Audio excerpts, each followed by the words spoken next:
Hello and welcome to Friday's Granada Reports, live with the latest across the northwest. Hello there. On the programme this evening. I believe he knew he'd done something bad. The Olivia trial hears from a woman who says the alleged killer went to her home after the shooting. Misery on the motorway. The driver's stranded for 9 hours after heavy snowfall. Keeping Ellie's memory alive, her dad joins a walk to support an anti-weapons campaign. Made in the Northwest and up for an Oscar. An exclusive report from the workshop behind the new Pinocchio.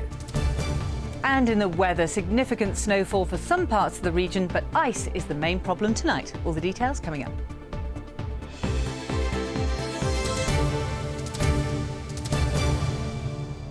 Well, first tonight, the Olivia Pratt-Corbell murder trials heard from a key witness who alleges the man accused of the shooting appeared at her house after saying it's all gone wrong. 9-year-old Olivia died when a gunman shot through the door of her home in Liverpool. Prosecutors say the intended target had run in as he was chased in Dovecot. The jury's also heard from Olivia's brother, who described his frantic attempts to save his sister's life after she was shot in August last year. Our correspondent, Andy Bonner, has been in court for us today. Andy. Yeah, the trial heard from a witness who alleged that she was woken up on the night of the shooting by the defendant. All I remember, she said, was being tapped on the leg. I could just hear, "It's Tommy, it's Tommy." In a video interview played to the jury, she said he then asked for a pair of pants. Now, she says she knew nothing about the shooting at the time. She told police, "I asked him where he's been before and he just said he went to drop the bits off before he came to my house." Asked what she thought he meant by bits, she said, "I honestly believe it was the guns. I know he wouldn't have come to my house with them." Now, the woman claimed that Thomas Cashman told her that he trusted her and had said it's all gone wrong. But she said that she couldn't protect him. When she said she had phoned someone, she alleged he told her, "No one can know I'm here." She said he told her that someone had been sitting him off, that he went to do something before they got to him. She claimed Cashman was stuttering nervously and said the name Joey Nee and then something like, "I've done Joey." Now, the court has previously heard claims that the intended target of the shooting was Joseph Nee. The woman said about Cashman, "I believe he knew he'd done something bad. That's why he was in no fit state. The way he was talking, I knew something was a lot more than what he was saying. I just felt there was more to it." And Andy, there was further evidence today from Olivia's family. Yeah, more harrowing evidence, and this time from Olivia's older brother, Ryan. The jury watched his police interview when he recalled hearing bangs outside their home in Dovecot. He recalled the sound of Olivia going downstairs, telling her mum that she was scared. He remembered a shot going off, Olivia crying, their mum hysterical, and he recalled an arm coming around their front door with a gun. And then just gunshot noise, he said. No sooner as that shot went off, the arm disappeared. Now, the court has heard that neighbours tried desperately to save Olivia, one of them performing CPR on her until police arrived and took her to hospital, where she was later pronounced dead. Thomas Cashman denies being the gunman. He denies all the charges against him, and the trial continues here in Manchester on Monday. OK, Andy, for now, thank you. Next tonight, police say efforts to rescue stranded drivers from heavy snow on the M62 overnight near Rochdale were hampered by those who ignored lane closures. Yes, hundreds of people were forced to stop and spend the night in their vehicles as the carriageway rapidly turned white. One told ITV News she was stuck for 9 hours. Officers say gritters and ploughs were blocked by some motorists who tried to use snowy lanes already marked with a red X, as well as the hard shoulder. Our correspondent, Rob Smith, reports. Trying and failing to cross the Pennines, up to 17 miles of trucks and cars went nowhere for hours. So much snow fell so fast on the M62 last night, hundreds travelling from the northwest to Yorkshire and beyond had to stop. There have been some scary parts in the early hours between sort of 1 and 3, the snow was really coming down. It was really windy.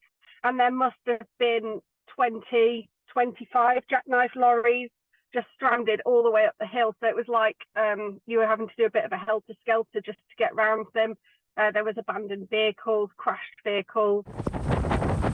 Blizzards across swathes of Greater Manchester, Lancashire and the Peak District left some wondering how they'd travel anywhere. This was all snowdrift this morning. Probably about 6 foot snowdrifts. Guests at an inn near Littleborough needed their cars digging out first thing. Well, it was quite surprising. Obviously, we don't normally get this much in one night. It normally takes quite a few nights to get this much. But everyone rallies around together and help each other and just keep everybody safe. Staying safe as the white stuff melts, like here in Liverpool, is the priority for those behind the transport network. A forecast for freezing temperatures doesn't help. Do try to avoid travel if you can. Be aware that over the weekend we're expecting colder weather, but not as much snow, so the visibility of the dangers on the road may be less apparent. So just be careful when the temperatures drop. There's that potential for ice. Icy conditions, giving no hint of spring. Rob Smith, ITV News. Well, next, the grieving Merseyside father walking in the hope that something positive will come out of his family's loss. Yes, Ellie Edwards died on Christmas Eve after a gunman opened fire at the Lighthouse pub in Wallasey. Her dad, Tim, is now on a mission to end gun and knife crime and is walking from Land's End to John O'Groats to support a project called Weapons Down, Gloves Up. He's been joined by the Liverpool actor and comedian John May, and our reporter Claire Hannah has been speaking to them. I'd seen John starting to walk, and I got in contact with John. We got talking, and as he started to walk, I thought to myself, do you know what, that's something that I'd like to get involved with. Then I eventually ended up meeting up with him in Worcester for one day, and we're on now day 10. This is an unlikely pairing. One man, a grieving dad. Tim Edwards' daughter Ellie was killed on Christmas Eve. She was 26. I could have gone the other way and just, sat down, wasting my time, waiting for things. It's not an option for me, that. This is for Ellie, and it's about keeping her memory alive and her name alive, and for Weapons Down, Gloves Up, the charity, and the message that we're trying to get out there. And Scouse comedian John May taking a career break to raise awareness of a charity he thinks can make a difference when it comes to gun and knife crime. OK, so Weapons Down, Gloves Up, it's an initiative to get kids into education and get them to try and choose a positive path. So there's a large percentage of kids who are economically inactive, so they're not in school, education, and they're just doing nothing, and they get involved in gangs. But what Weapons Down do, they try and encourage these kids into the boxing gym, and you just learn so much from that community and that environment. You also get them prepared for work, so they'll help them with certain training in whatever aspect you want to choose, and then you guarantee deployment at the end. So he pulled on his walking boots for the 1,200-mile walk from the bottom of the UK to the very top. People go, what's a walk going to do? How's a walk going to, deter people from life, gun and knife crime? Well, it can. It can, because there's a message. And he's got a lot of people backing him with that message from Merseyside and beyond. Hello, this is Callum Smith. I just want to send a big good luck message to my mate, Mr. John May. I just want to say good luck for your walk. Weapons Down, Gloves Up. The charity help get our youth on the right path in life. Absolutely brilliant. I think it's fantastic. It's a big walk you've got on. It's mind-blowing to think how many steps those little bowling ball calves are going to be doing. Good luck, John. I'm really looking forward to joining you for a good giggle. And I look forward to greeting you at the very end, lad. And Tim is going to be with him until the very end too. Yeah. Still here. Can't get rid of it. Yeah, I'm not going anywhere. Keeps trying to run ahead of me, and I keep thinking, where's he gone? You get off today, Tim. So yeah, you're going to Scotland, aren't you? Looks that way, yeah. All the way up now. Now, John was supposed to be walking on his own, but it looks like these two have now got a friendship that will last not only just for the walk. We pick each other up as we're going along. We get on well, don't we? We do, yeah. Like, genuinely, though? We just have a laugh, don't we? We just laugh our way along, and next thing you've done 15 miles. Yeah. But they'll be friends for a lifetime. Claire Hannah, ITV News, Frodsham. In the last hour, Tim and John have completed the latest leg of their walk at Liverpool's Liver building. Yeah, quite the reception for them too. Well deserved. Yeah. Next tonight, the specialist mental health service offering support for people living with long COVID. Most people with coronavirus feel better within a few days or weeks of their first symptoms and go on to make a full recovery within 12 weeks. For some, though, symptoms can last much longer, and like any long-term debilitating disease, that can have a negative effect on mental health. Anna Yosef reports. Ready to work? Yeah. Yeah. Just wait, she's going to hold on to the oxygen tank. Okay, go. The first steps to recovery. Keep going, keep going. Raj Dave spent 3 months in a coma after contracting COVID. Okay. 2 years on, the father of one still struggles physically, but says the mental scars have also been hard to heal. Just weak, exhausted, couldn't move my body at all, couldn't get up the stairs. I was using a Zimmer frame or a wheelchair. I've got an oxygen machine upstairs and I have a portable one which I take when I go out or just round downstairs, which I need to use on a regular basis. How did it affect you mentally? I felt hopeless, didn't want to go out, I was too afraid to go out. Scared the fear of just catching COVID again, didn't want to do anything, didn't want to see anyone. I could just lay in bed all day and not get up. Morning, Raj, how are you? The 46-year-old says the turning point was being referred to the post-COVID syndrome service for talking therapy. Having long COVID has had a tremendous impact on people's lives in many different ways and forms. It's not just anxiety or worry that they might be experiencing. This has, for some people, been very traumatic experience. People have had worries around finances, they've lost their jobs, they've lost, had impact on relationships, their ability to socialize, have confidence in doing things. So that's where they felt really stuck, and we're helping them understand that these symptoms are manageable and aiding that recovery process. Caroline Cook was working as a district nurse when she caught COVID. Fit and active, she just competed in her first strongwoman competition. Literally overnight when I got the COVID, I was housebound, bedbound for 4 months. I couldn't even get dressed without getting out of breath and falling over. I had to stop working while I was recovering. And then my sick pay ran out, so I had all the financial worries. If I tried to do anything, it would flare up the fatigue, so it wasn't worth going out. It affected my relationship. My relationship broke down. It literally affected every part of my life. Caroline says working with a therapist helped her manage her symptoms and learn to live with long COVID. When I was at my lowest, I was in a really dark place, and there came a point where I thought, I've got to learn a new way of being Caroline, and that's where the mental health team helped me, because you almost go through like a grieving process for the person that you've lost. So the Caroline who was fit and healthy and full of energy and doing all these things, she wasn't there anymore, and so I started to think about how can I rebuild a new version of my life that means that I'm still getting some joy out of it, but just in a different way. People have been through a whole array of traumatic experiences and sometimes feel like as the world has moved on, they've been left behind dealing with the consequences of that. We've set up a service where regardless of the experiences people have had, they can talk to somebody who has an understanding of what long COVID looks like, and more importantly has an understanding of how people adjust to a whole range of traumatic events. Caroline's back at work part-time and gradually getting back to the gym. While she accepts the path to recovery from long COVID may be a slow one, she's hopeful about the future.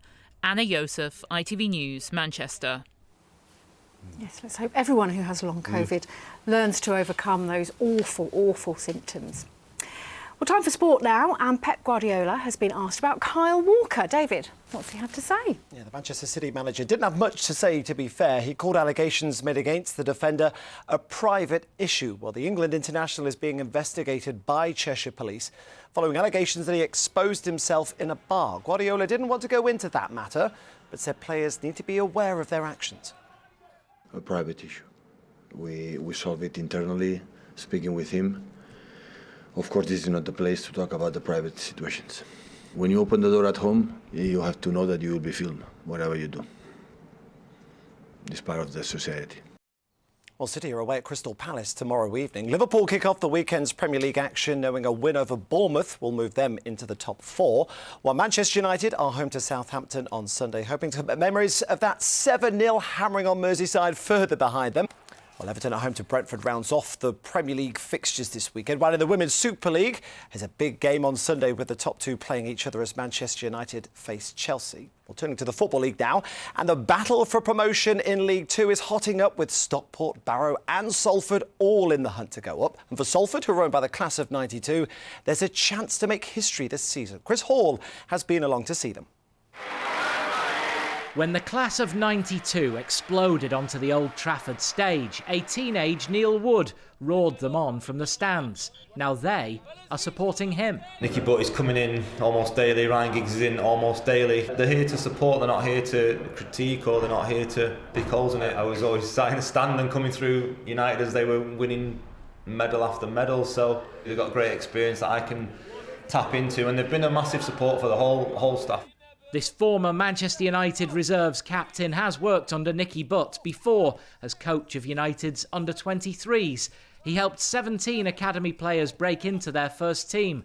Now he's close to breaking Salford's glass ceiling by leading his old heroes into League One. They're a lot more hands-on this season than they have been previously. They come down and they watch the training, or they'll pull the odd lad for a chat, but it's not so much in terms of telling them what to do. They might give their advice. Obviously, they was all world-class players. Ryan's pulled the wingers a few times and offered his advice and stuff like that. Sometimes they make the odd joke about showing lads how to put a cross in. Elliott needs no help on that score this season. No one in the top 4 divisions of English football has set up as many goals as him. He is the king of the assist. I'm by no means the king of the assist. Can still get a lot better. There's a certain someone watching this interview now, Callum Hendry, who if he didn't let the defender get a touch on his free ball the other day, then I would have had another assist. But that's the man, he's selfish, isn't he? So we'll just continue to go about our work quietly, and hopefully we'll end up where we want. Unbelievable. We're going up. He could be right. Their 4th crack at League 2 is their strongest yet, with not only the playoffs, but automatic promotion still on the cards in Neil's first season since making the switch from developing youngsters to the pressures of club management. The massive difference is you're playing for 3 points, you know, a lot is results orientated, and the perfectionist in me, I want the performance as well, and it's managing the expectation, the emotion around that. And if we can go on a bit of a run with good momentum, then we've got a really good chance. It's 9 years this month since Salford were taken over by these all-conquering players. Their greatest achievement as owners could be just 11 games away. Chris Hall, ITV News, Partington.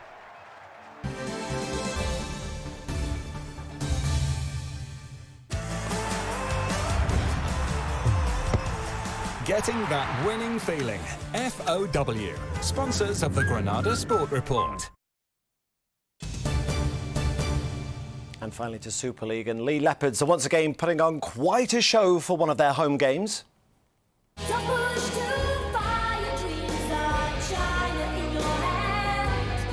Sing along, everyone. There we go. Lee's owner Derek Beaumont has booked a pal to headline the entertainment for tonight's fixture as they take on the reigning world champion St Helens. It is I, Carol Decker from Tapau, and I just wanted to let you know that I'm bringing the band to the Lee Leopards Rugby Club on Friday, March the 10th. We're going to celebrate the rugby with you and play you a whole load of Tapau hits, and we can't wait. See you then. Mwah. Are you even old enough to remember Tapau? No, I don't know, but it's just wonderful for the team and for Derek to be able to put that on. He does that off the field for the team and for the club, and we do our business on the field. I think it's great what Lee are doing. Obviously, you know, bringing that type of entertainment to rugby league. It's again, people don't turn up to a sporting event now just for 80 minutes. There needs to be a lot more to it, and you know, I think what Lee are doing there needs to be commended. Yeah, what a night at Lee Sports Village. I've got to be honest, I really only know China in your hands, but there we go. If you're turning up, I'm sure there's going to be plenty of hits, both on and off the pitch. You're not old enough. I'm old enough to think that they were in the charts about 6 years ago. It was probably about 36 years ago. Carol Decker looks amazing. Yeah.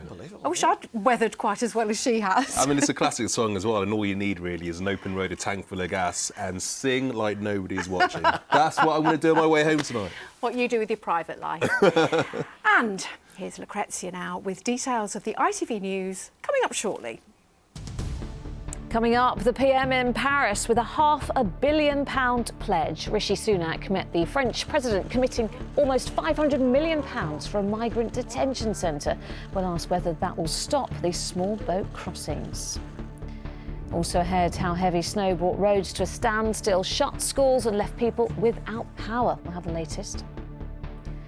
And could Irish films dominate at this year's Oscars? All the build-up from Hollywood ahead of Sunday night's ceremony. Join me for those stories and more at 6:30.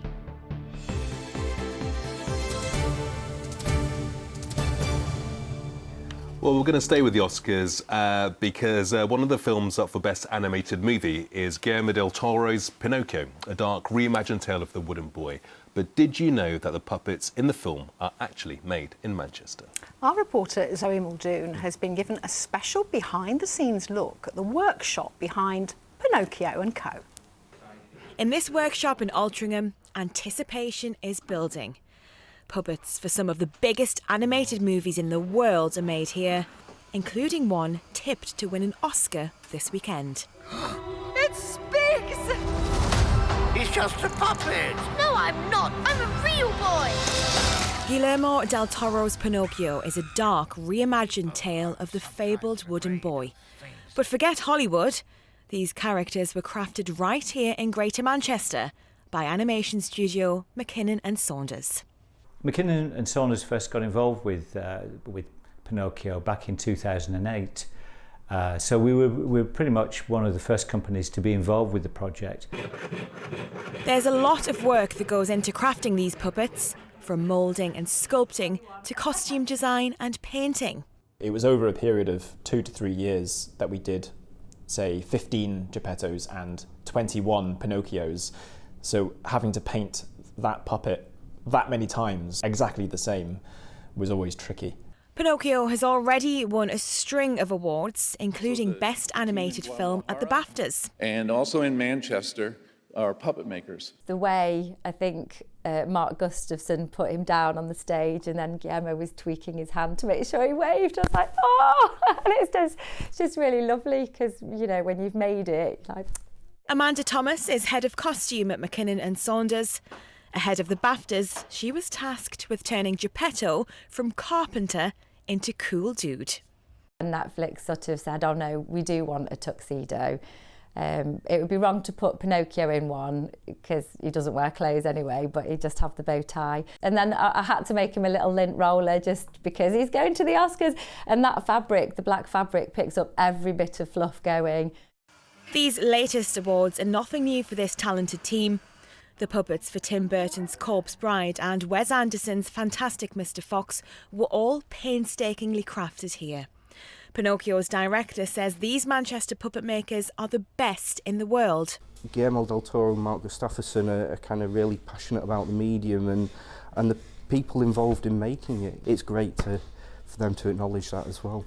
Pinocchio has won quite a few awards recently. What are your hopes and dreams for this weekend? Pinocchio now has won a Golden Globe, it's won a BAFTA, and there is this other kind of little award ceremony, I think they'd call it the Oscars. Yeah, if it wins an Oscar, that'd be nice, I suppose.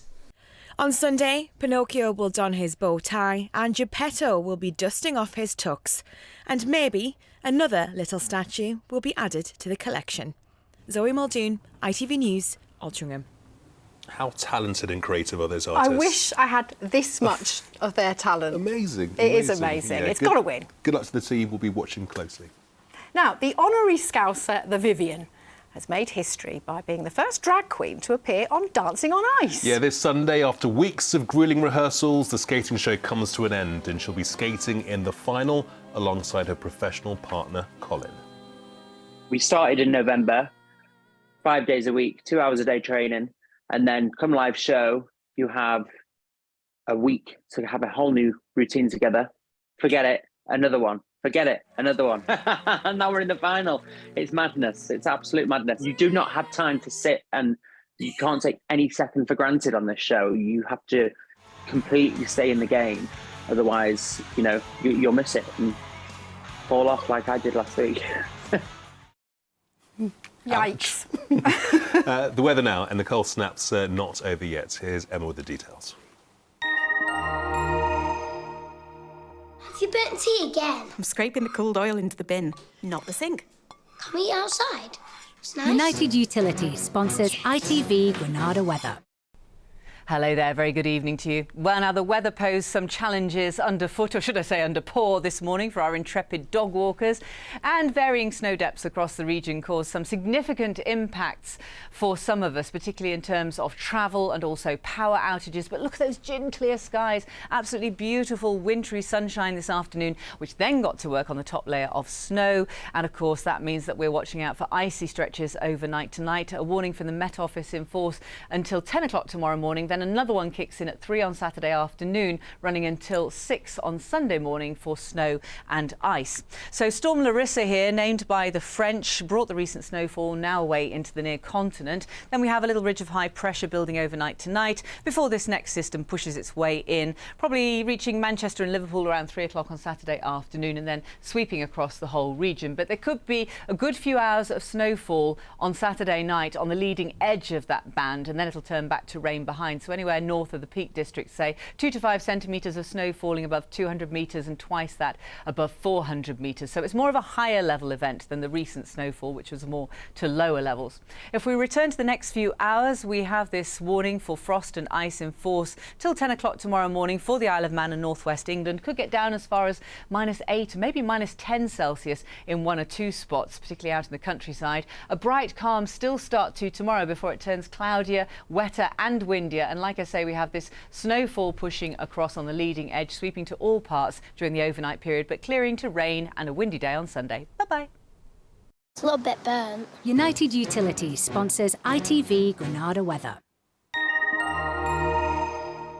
Shall stay indoors, eat loads of foods, drink as much as you can and get some backgammon on the go. Watch me after news at 10. I'm back. You can always catch up with our stories on our website, the usual address, itv.com/Granada. For now, bye-bye. Bye-bye.